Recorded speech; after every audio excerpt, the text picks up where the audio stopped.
Sabah, built in southern Arabia in the 11th century BC, was a great civilization.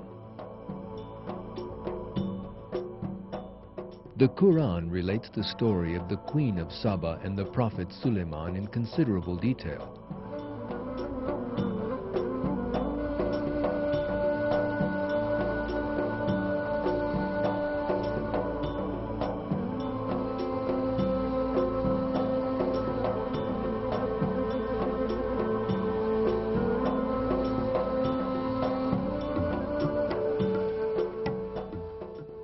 However, there is another story in the Quran regarding this people, who appear before us in a violent act of destruction. The oldest texts to refer to the people of Saba are the annual war chronicles from the time of the Assyrian king Sargon II. According to these inscriptions, Sargon mentioned Saba as one of the states that pays tribute to him. This record is the oldest text giving firm information about the state of Saba.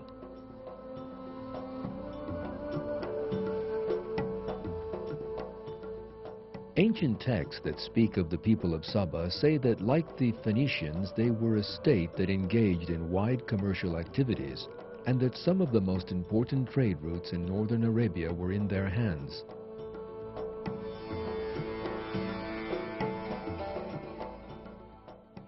The Sabaeans were known in history as a civilized people.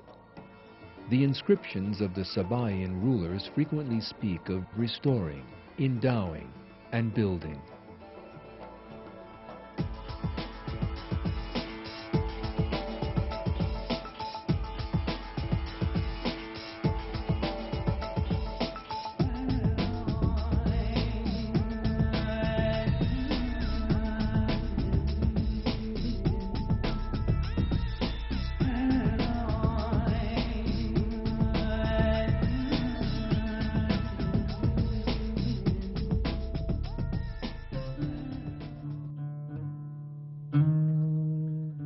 The Marib Dam, the ruins of which have survived down to the present day, is a major indication of Sabaean technology. Thanks to that dam, a bright green world was built in the middle of the desert.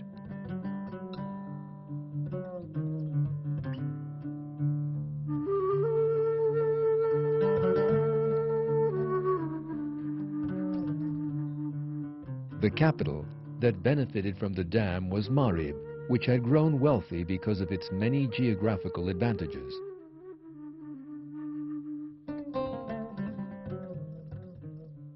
The capital stood close by the Arhana River. The Sabaeans made use of this and built a dam here as they were constructing their civilization and began irrigating the area. Agriculture prospered, and they were thus able to enjoy high levels of well-being.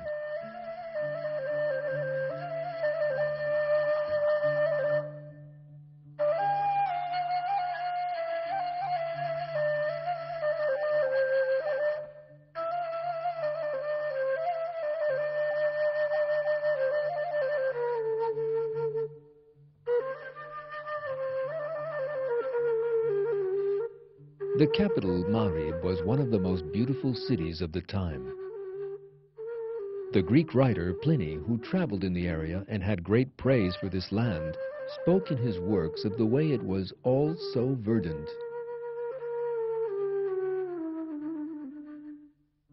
The dam at Marib was 16 meters high, 60 meters wide, and 620 meters long.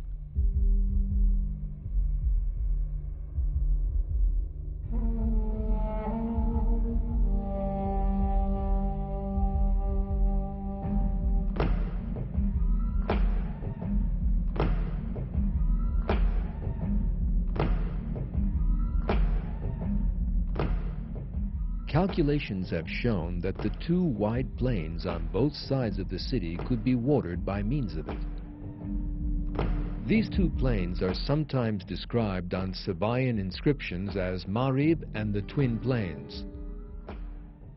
The expression, two gardens to the right and to the left in the Quran in all probability refers to the impressive vineyards and gardens in these two valleys.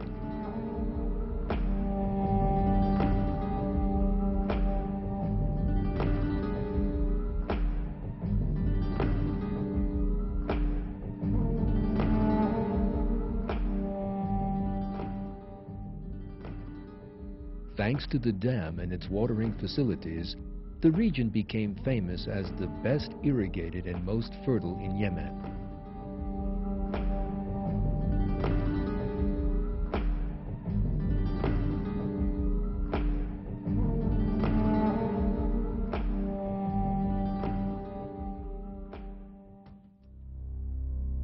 When we examine the verses in the Quran in the light of these historical facts, we can see enormous compatibility between them.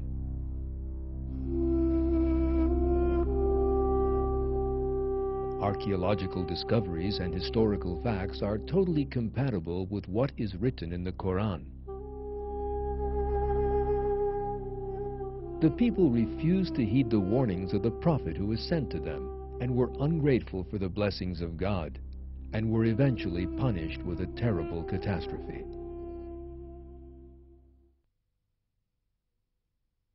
There was also a sign for Saba in their dwelling place, two gardens, one to the right and one to the left. Eat of your Lord's provisions and give thanks to him, a bountiful land and a forgiving Lord. But they turned away, so we unleashed against them the flood from the great dam, and exchanged their two gardens for two others containing bitter-tasting plants and tamarisk and a few lote trees. That is how we repaid them for their ingratitude. Are any but the ungrateful repaid like this?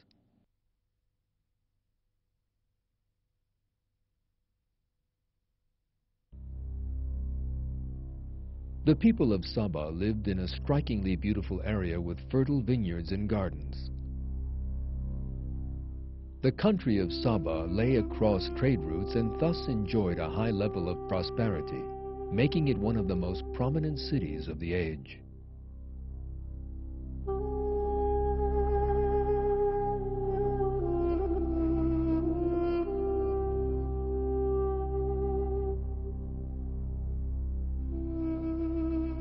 What the people of Saba needed to do under such agreeable conditions was to eat of the sustenance provided by their Lord and be grateful to him. Yet they did not do so. As a verse puts it, they turned away from God. Their arrogance in their well-being caused them to lose it.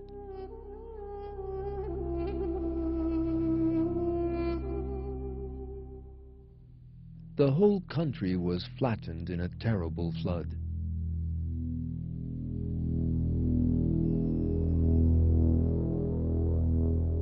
The vineyards and gardens of the people of Saba were suddenly left under the waters.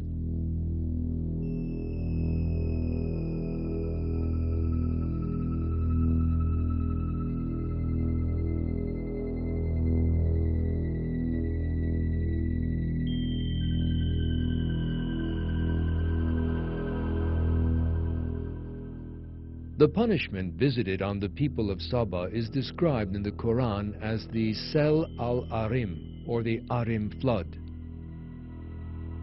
This term in the Quran also tells us the way this disaster occurred.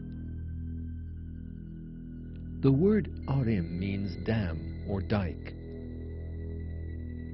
Sel al-Arim describes the way a flood occurs after a dike has been breached.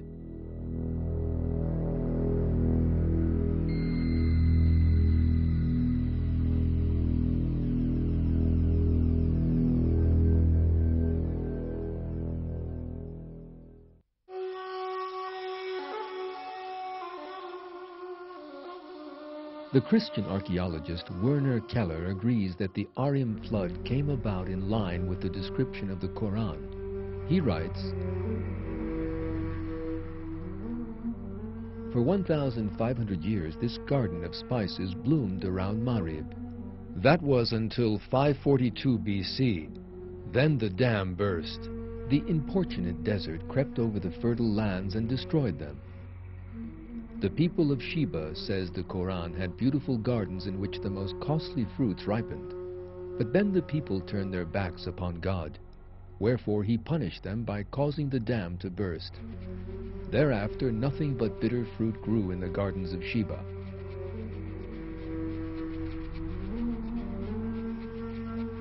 The dam, that may be considered the most important source of the people of Saba's wealth and well-being, was also the means of that ungrateful people's destruction.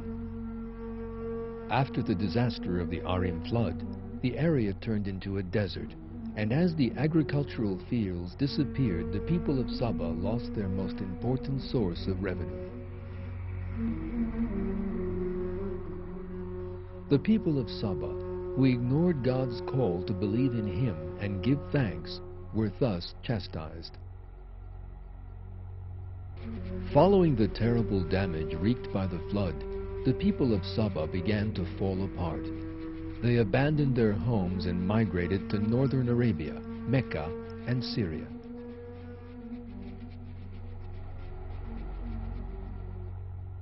Marib, where the people of Saba had once dwelled, was now a desolate ruin, and is most definitely a warning to everyone who commits the same mistakes as the people of Saba.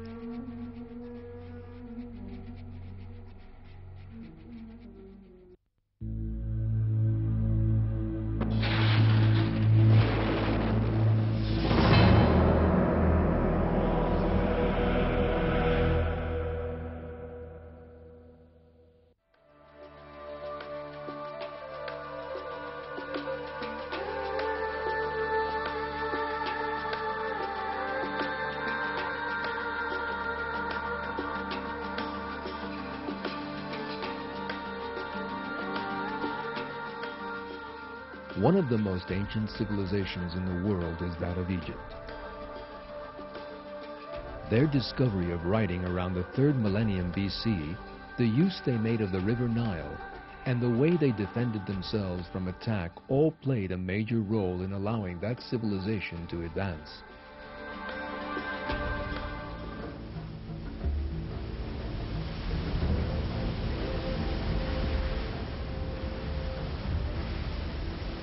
Ancient Egypt rested on one of the world's great natural wonders, the River Nile.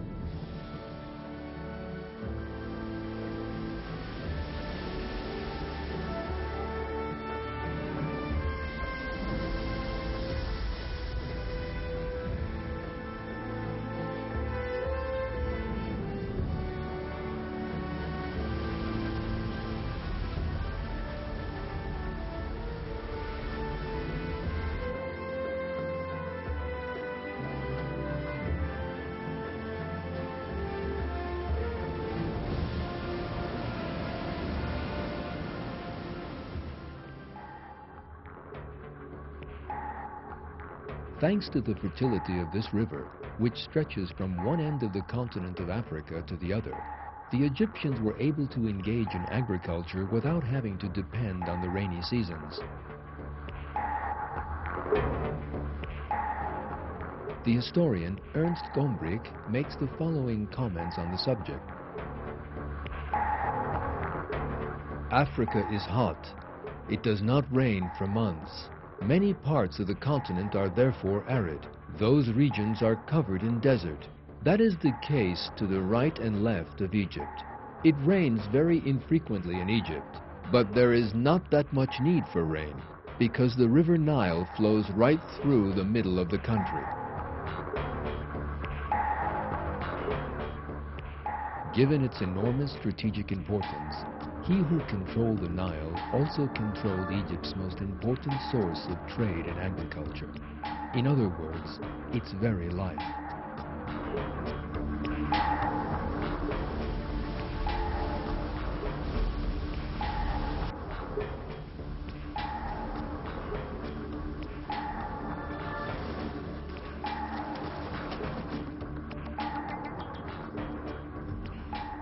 Ancient Egyptian rulers built a mighty kingdom by that means.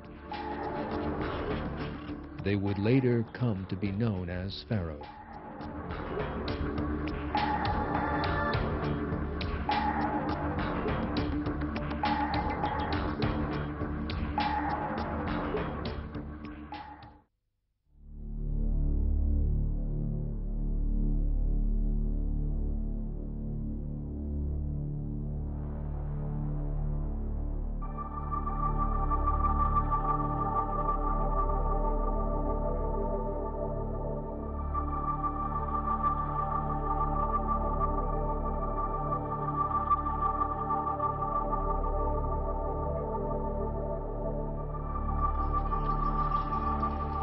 The ancient Egyptians possessed a deviant belief in a great many gods. They were fiercely devoted to that belief because of their terrible bigotry.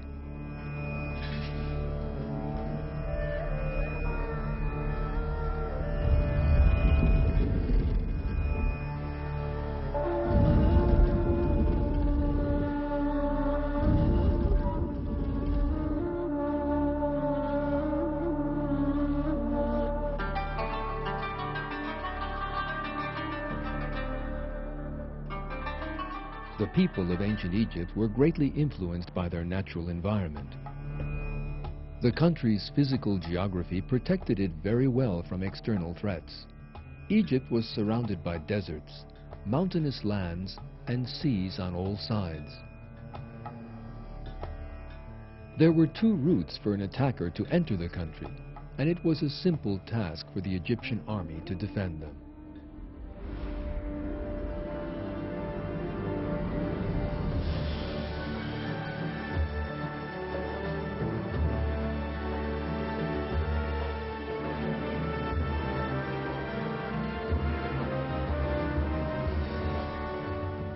The Egyptians remained isolated from the external world thanks to these natural factors. Over the centuries, that separation turned into harsh bigotry. Closed to new developments and reform, they clung fiercely to their beliefs.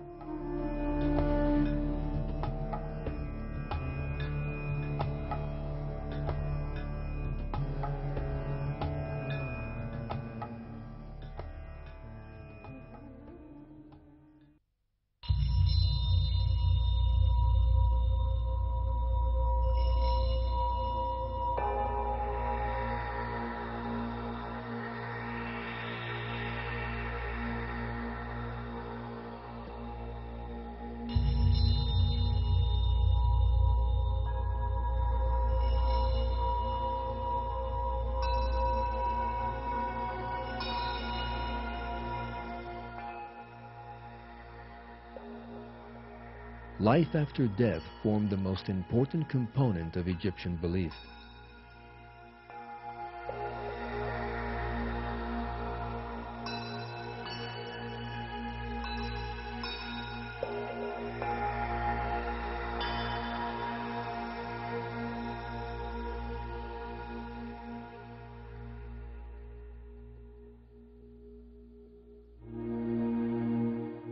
It was believed that the soul survived after the death of the body and that the soul of the deceased was held to account. Scales were brought and witnesses summoned, and the good and bad deeds of the deceased were discussed. Then the judge, God, reached his verdict. Those whose good deeds weighed heaviest in the scales would lead a life of endless joys, and those whose evil deeds weighed heaviest would suffer eternal torment.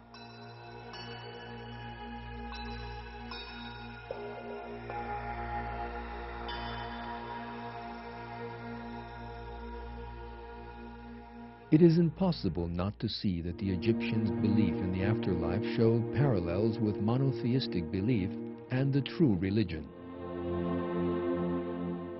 This shows that ancient Egyptian civilization had once been part of the true religion and its revelation.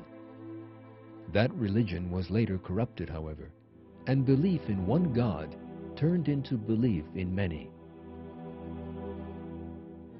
We know that from time to time messengers were sent to warn people of the oneness of God and to serve Him.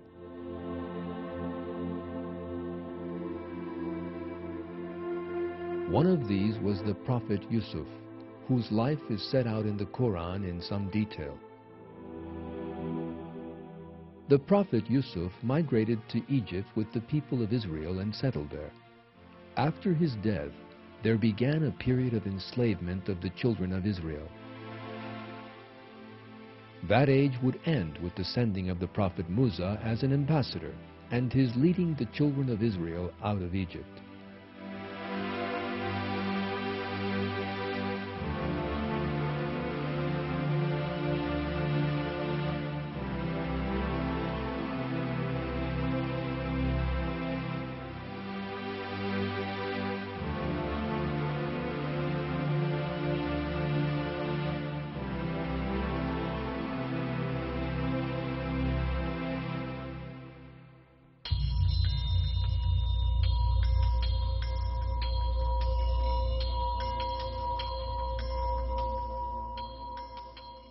The pharaohs of Egypt were cruel, oppressive, warlike, and ruthless. One thing they had in common was that they all regarded themselves as great beings within the twisted Egyptian polytheistic system and could shed blood without a moment's remorse.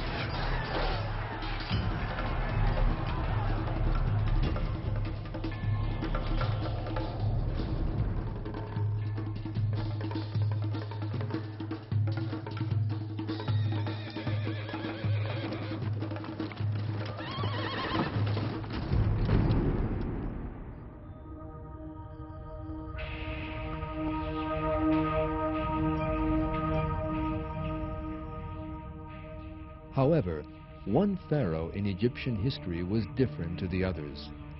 That pharaoh maintained that there was but one creator. For that reason alone, he was subjected to terrible pressure by the priests of Amun and eventually killed. That pharaoh was Amenhotep IV, who rose to power at the beginning of the 14th century BC.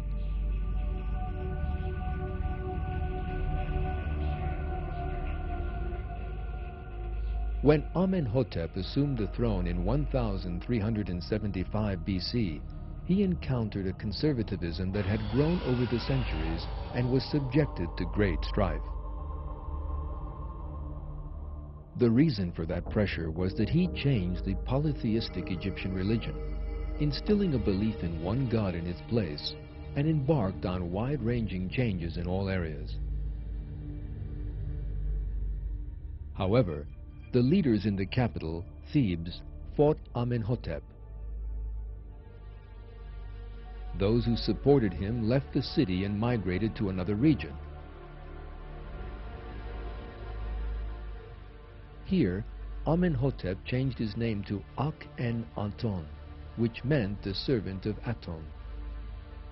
Aton, according to Amenhotep, was the creator of the heavens and the earth, which indicates that he believed in God alone.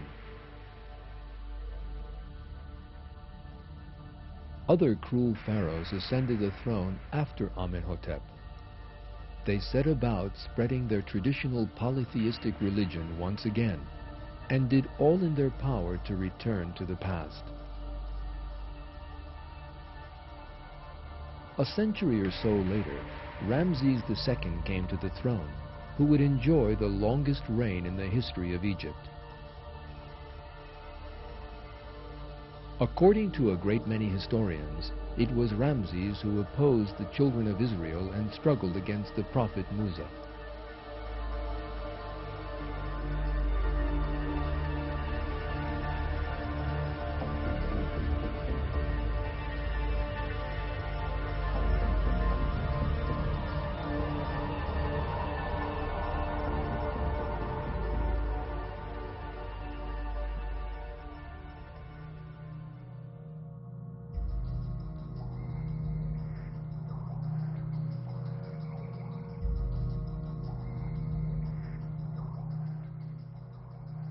The ancient Egyptians refused to give up their pagan beliefs because of their blind fanaticism.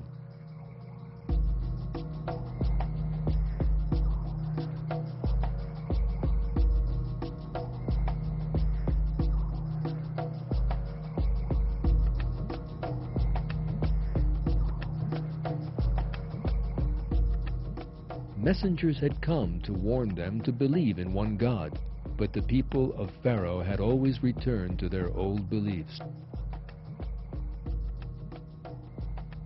Eventually, God sent the prophet Musa as his messenger at a time when the children of Israel had been enslaved. The prophet Musa was charged with both calling the Egyptians to the true religion and with guiding them to the true path by freeing them from slavery.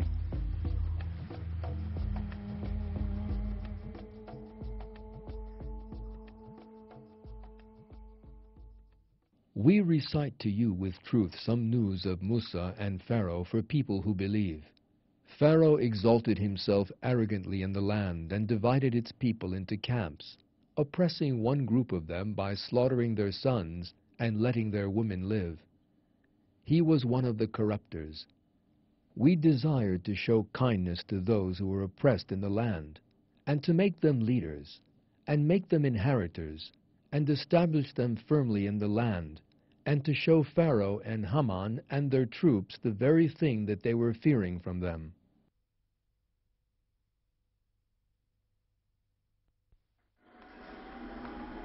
In obedience to God's commandment, the prophet Musa and his brother Harun went to Pharaoh and told him of God's commands.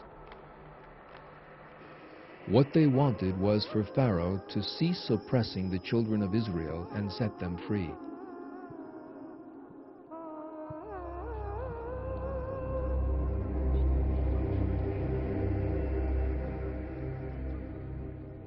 On the other hand, the religion proclaimed by the prophet Musa was undermining Pharaoh's power and portraying him as a being on the same level as everyone else.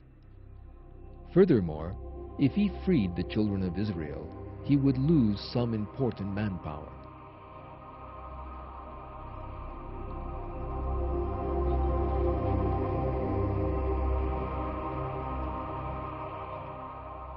For all these reasons, then, Pharaoh refused to listen to what the prophet Musa told him.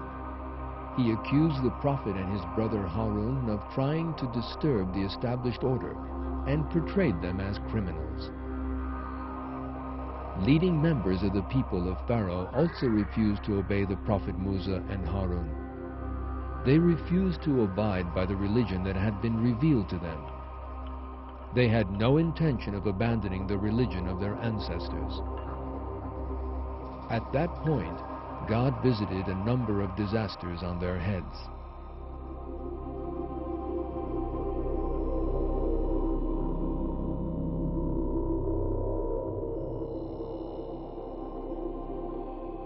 Pharaoh and those close to him were so fanatically devoted to their polytheistic system and pagan beliefs, in other words, the religion of their ancestors, that they were totally unwilling to give it up. Not even the miracles performed by the prophet Musa could turn them from their superstitions. They openly stated the fact. According to Surah 7, verse 132, they said, "No matter what kind of sign you bring us to bewitch us, we will not believe in you." In the face of that obstinacy, God visited a number of disasters on them so they could have a taste of suffering while still in this world. The first of these was drought and scarcity of crops.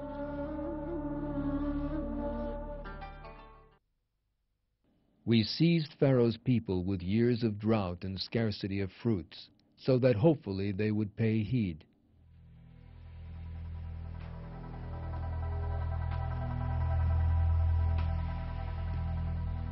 The Egyptians had based their agricultural system on the Nile, for which reason changes in natural conditions did not affect them.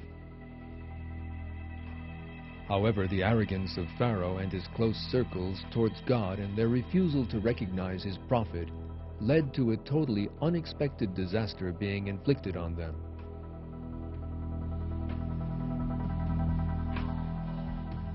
In all probability, water levels in the river Nile dropped enormously for various reasons, and the irrigation canals from the river were unable to carry enough water to the fields. Extreme heat led to crops drying up.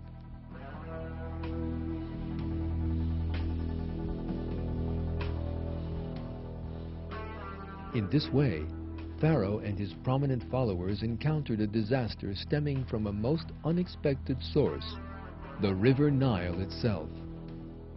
Surah 43, verse 51 reveals how this catastrophe dismayed Pharaoh, who previously used to call to his people, saying, "My people, does the kingdom of Egypt not belong to me? Do not all these rivers flow under my control? Do you not then see?"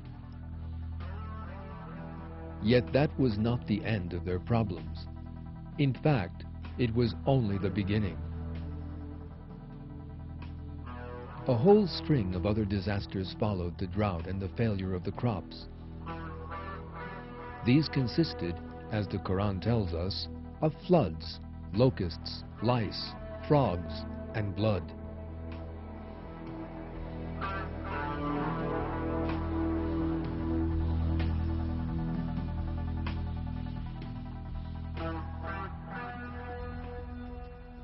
Despite all these things that had happened to them, Pharaoh and his people still refused to take the advice given to them and turn to God. In other words, they remained fixed in their arrogance. Yet that would not last long.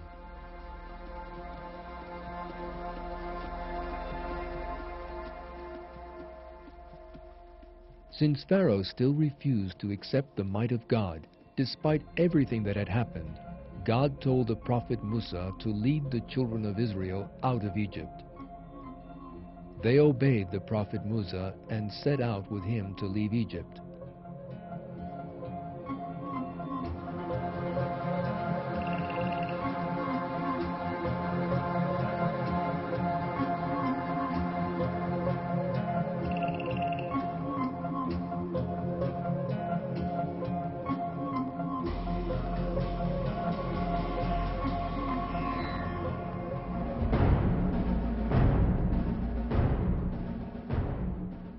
But Pharaoh could not accept their departure without his permission.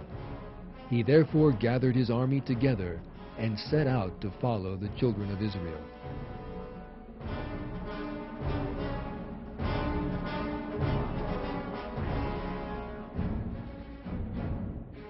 Pharaoh and his army caught up with the children of Israel just as they reached the sea.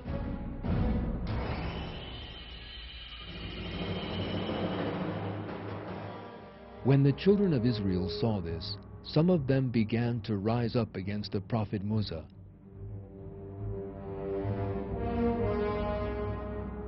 According to the Old Testament, they said, "Why did you take us away from our homeland?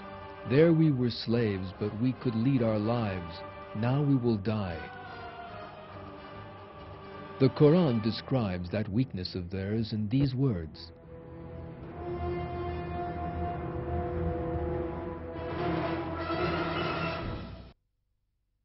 And when the two hosts came into sight of one another, Musa's companion said, "We will surely be overtaken." According to Surah 26, verse 62, the Prophet Musa reassured those people who were afraid they would be recaptured, saying, "Never. My Lord is with me, and he will guide me." At that point, God again showed his support for the Prophet Musa. What happened next is described in the Quran.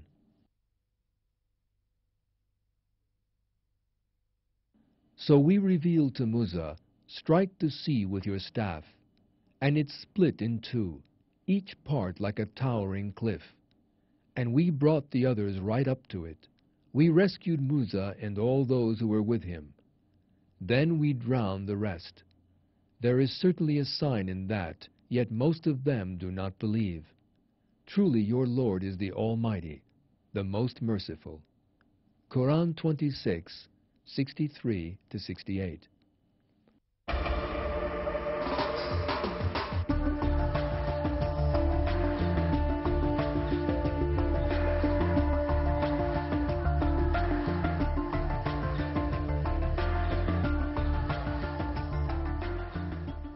As Pharaoh and his men began to enter the sea, God miraculously closed the waters over their heads.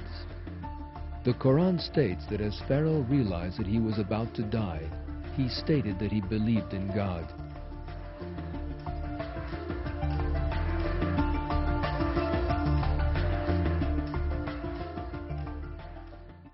When he was on the point of drowning, he, Pharaoh, said, "I believe that there is no God but him in whom the tribe of Israel believe. I am one of the Muslims." Quran 10:90. Yet Pharaoh and his army were not saved from drowning. This fact is reported in the verses thus: What, now? When previously you rebelled and were one of the corrupters? Today we will preserve your body so you can be a sign for people who come after you. Surely many people are heedless of our signs. Quran 10, 91-92. So God exacted retribution from them and drowned them in the sea, because they rejected His signs and failed to take warning from them.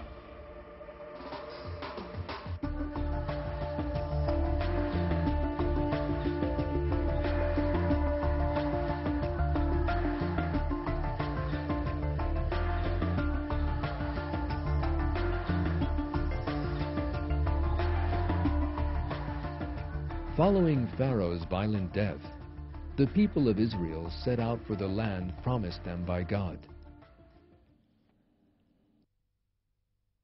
And we bequeathed to the people who had been oppressed the easternmost part of the land we had blessed, and its westernmost part as well. The most excellent word of your Lord was fulfilled for the tribe of Israel on account of their steadfastness.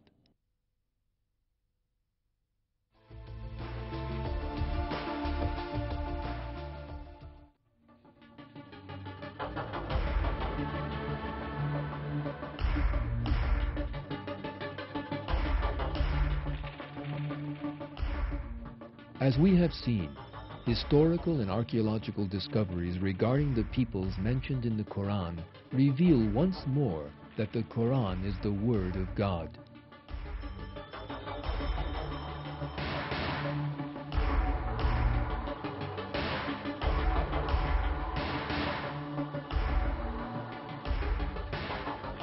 People must learn from what befell these peoples and look for means to draw closer to God.